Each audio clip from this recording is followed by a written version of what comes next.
Hay mga Mima, kain tayo. Actually, kanina pa to naluto. Ngayon lang tayong, anong oras na?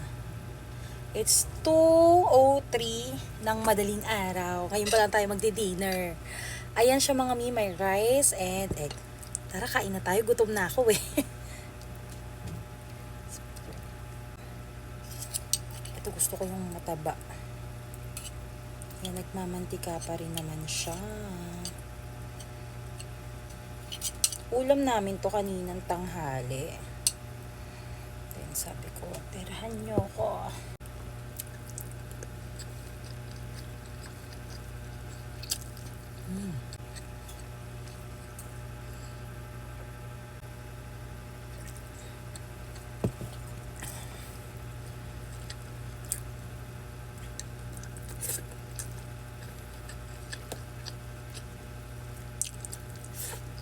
Sarap.